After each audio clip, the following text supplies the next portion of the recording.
ಭಾರತ ಪಾಕ್ನ ಮೇಲೆ ಆಪರೇಷನ್ ಸಿಂಧೂರ್ ನಡೆಸಿದ್ದು ನಿಮಗೆಲ್ಲ ಗೊತ್ತೇ ಇದೆ.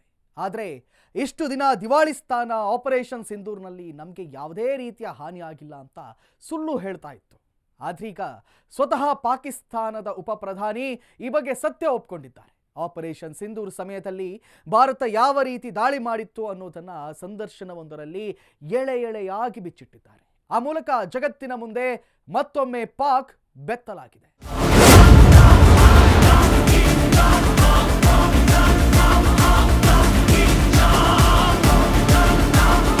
ಆಪರೇಷನ್ ಸಿಂಧೂರ್ ಪಾಕಿಸ್ತಾನದ ನೆಲದೊಳಗೆ ವಿಧ್ವಂಸ ಸೃಷ್ಟಿಸಿದ ಸೇನಾ ಕಾರ್ಯಾಚರಣೆ.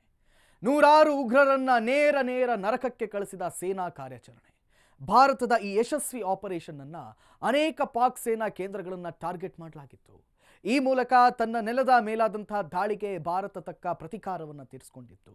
ಈ ಯಶಸ್ವಿ ಸೇನಾ ಕಾರ್ಯಾಚರಣೆ ಮತ್ತೊಮ್ಮೆ ಭಾರತದ ಸೇನಾ ಶಕ್ತಿಯನ್ನ ಜಗತ್ತಿನೆದುರು ತೆರೆದಿಟ್ಟಿತ್ತು. ಭಾರತೀಯ ಸೇನೆಯ ಅಧಿಕೃತ ಮಾಹಿತಿಯ ಪ್ರಕಾರ ಆಪರೇಷನ್ ಸಿಂಧೂರ್ನಲ್ಲಿ ಪಾಕ್ ನೆಲದೊಳಗಿನ ಅನೇಕ ಉಗ್ರ ಶಿಬಿರಗಳನ್ನು ಟಾರ್ಗೆಟ್ ಮಾಡಲಾಗಿತ್ತು. ಈ ದಾಳಿಯ ವೇಳೆ 100ಕ್ಕೂ ಹೆಚ್ಚು ಉಗ್ರರಿಗೆ ಸೀದಾ ನರಕದ ದಾರಿಯನ್ನು ತೋರಿಸಲಾಗಿತ್ತು. ಜೊತೆಗೆ ಪಾಕ್ನ ನೂರ್ ಖಾನ್, ರಫೀಕಿ, ಮುರುತ್ಕೆ ಮುಂತಾದ ಸೇನಾ ನೆಲೆಗಳ ಮೇಲೆ ಬ್ರಹ್ಮೋಸ್ ಮಿಸೈಲ್ ಅನ್ನ ಬಳಸಿ ಭಯಾನಕ ದಾಳಿ ಮಾಡಲಾಗಿತ್ತು. ಈ ದಾಳಿಯಲ್ಲಿ ಪಾಕಿಸ್ತಾನದ ದೊಡ್ಡ ನಷ್ಟ ಅನುಭವಿಸಿತ್ತು.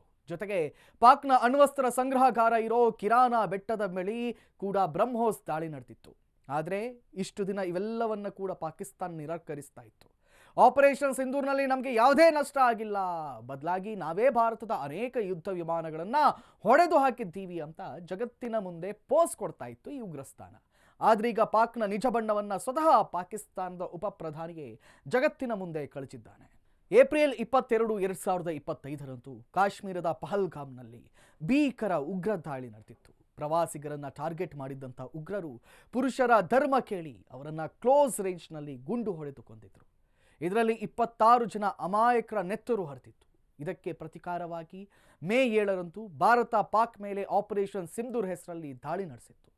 ಈ ದಾಳಿಯಲ್ಲಿ ಎಷ್ಟು ಹಾನಿಯಾಗಿತ್ತು ಅನ್ನೋದನ್ನ ಈಗ ಸ್ವತಃ ಪಾಕ್ ಉಪ ಪ್ರಧಾನಿ ಹಾಗೂ ವಿದೇಶಾಂಗ ಸಚಿವ ಇಶಾಕ್ ದಾರ್ ಬಾಯ್ಬಿಟ್ಟಿದ್ದಾನೆ. ಸಂದರ್ಶನವೊಂದರಲ್ಲಿ ಮಾತಾಡ್ತಿದ್ದ ಪಾಕ್ ಡೆಪ್ಯೂಟಿ PM ಭಾರತದ ದಾಳಿ ಎಷ್ಟು ಭೀಕರವಾಗಿತ್ತು ಅನ್ನೋದನ್ನ ವಿವರಿಸಿದ್ದಾನೆ. ಈ ಬಗ್ಗೆ 7 ರೀತಿಯ ಸತ್ಯಗಳನ್ನು ಒಪ್ಪಿಕೊಂಡಿದ್ದಾನೆ ಈ ಇಶಾಕ್ ದಾರ್. ಭಾರತೀಯ ಸೇನೆ ಪಾಕ್ನ ಅತ್ಯಂತ ಮಹತ್ವದ ಹಾಗೂ ಆಯಾಕಟ್ಟಿನ ಜಾಗದಲ್ಲಿರುವಂತಹ ನೂರ್ ಖಾನ್ ಏರ್ಬೇಸ್ ಮೇಲೆ ದಾಳಿ ಮಾಡಿರೋದಾಗಿ ಹೇಳ್ಕೊಂಡಿತ್ತು. ಇದು ಪಾಕ್ನ ಸೇನಾ ರಾಜಧಾನಿ ಅನ್ಕೊಂಡಿರುವಂತಹ ರಾವಲ್ಪಿಂಡಿ ಅತ್ಯಂತ ಹತ್ತಿರದಲ್ಲಿದೆ. ಇದೊಂದು ಆಯಾಕಟ್ಟಿನ ಜಾಗ ಅನ್ನೋಕೆ ಕಾರಣ ಪಾಕಿಸ್ತಾನದ ನ್ಯೂಕ್ಲಿಯರ್ ವೆಪನ್ಗಳ ಸಂಗ್ರಹವಿರೋ ಕಿರಾನಾ ಹಿಲ್ಸ್ ಸಮೀಪನೇ ಈ ಏರ್ಬೇಸ್ ಇದೆ. ಈ ಏರ್ಬೇಸ್ ಮೇಲೆ ಭಾರತದ ಬ್ರಹ್ಮೋಸ್ ದಾಳಿ ನಡೆದಿತ್ತು.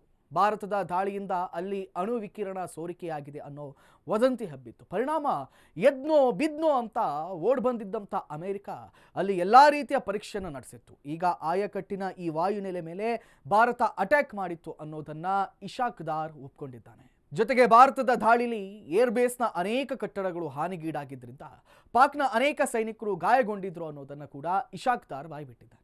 ಇಲ್ಲಿವರೆಗೆ ಈ ಅಂಶವನ್ನು ನಿರಾಕರಿಸುತ್ತಿದ್ದಂಥ ಪಾಕ್ ಇದೇ ಮೊದಲ ಬಾರಿಗೆ ಸತ್ಯವನ್ನು ಒಪ್ಕೊಂಡಿದೆ. ಇನ್ನು ಭಾರತ 36 ಗಂಟೆಗಳಲ್ಲಿ ಸುಮಾರು 80 ಡ್ರೋನ್ಗಳಿಂದ ದಾಳಿ ಮಾಡಿತು ಅಂತ ದಾರ್ ಹೇಳಿಕೆಯನ್ನು ನೀಡಿದ್ದಾನೆ. ಜೊತೆಗೆ ಪಾಕ್ನ ಅನೇಕ ಸೇನಾ ನೆಲೆಗಳು ಮೇಲೆ ಕರಾರುವಕ್ ದಾಳಿ ನಡೆದಿರೋದು ಬ್ರಹ್ಮೋಸ್ ಬಳಕೆಯನ್ನ ಕನ್ಫರ್ಮ್ ಮಾಡಿದೆ. ಜೊತೆಗೆ ಭಾರತದ ದಾಳಿ ನಡೆದ ರಾತ್ರಿ ಪಾಕ್ ಯಾವ ರೀತಿ ಪತರುಗುಟ್ಟಿತ್ತು ಅನ್ನೋದರ ಬಗ್ಗೆ ಕೂಡ ಇಶಾಕ್ ದಾರ್ ಮಾತಾಡಿದ್ದಾನೆ.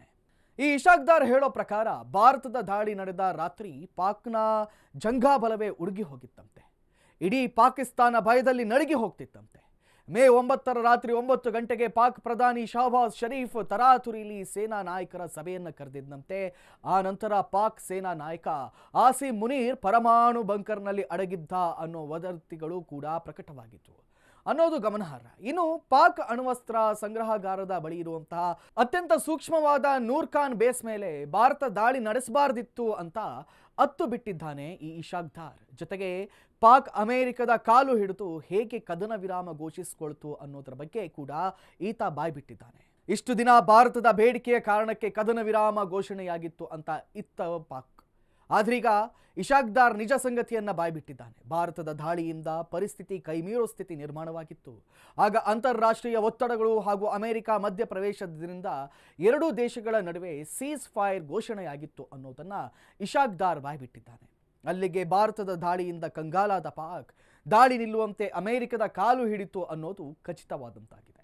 ಇನ್ನು ಆಪರೇಷನ್ ಸಿಂಧೂರ್ ವೇಳೆ ಭಾರತ ಅನೇಕ ಆಯುಧಗಳನ್ನು ಪಾಕ್ ಮೇಲೆ ಪ್ರಯೋಗ ಮಾಡಿತ್ತು. ಅದರಲ್ಲಿ ಬಹುಮುಖ್ಯವಾದದ್ದು ಭಾರತದ ಬತ್ತಳಿಕೆಯಲ್ಲಿರೋ ಬ್ರಹ್ಮಾಸ್ತ್ರವಾದ BrahMos missile. Sukhoi Su-30 MKI fighter ಜೆಟ್ಗಳಿಂದ ಸುಮಾರು 19 ಬ್ರಹ್ಮೋಸ್ ಮಿಸೈಲ್ಗಳನ್ನು ಪಾಕ್ ಮೇಲೆ ಪ್ರಯೋಗಿಸಲಾಗಿತ್ತು.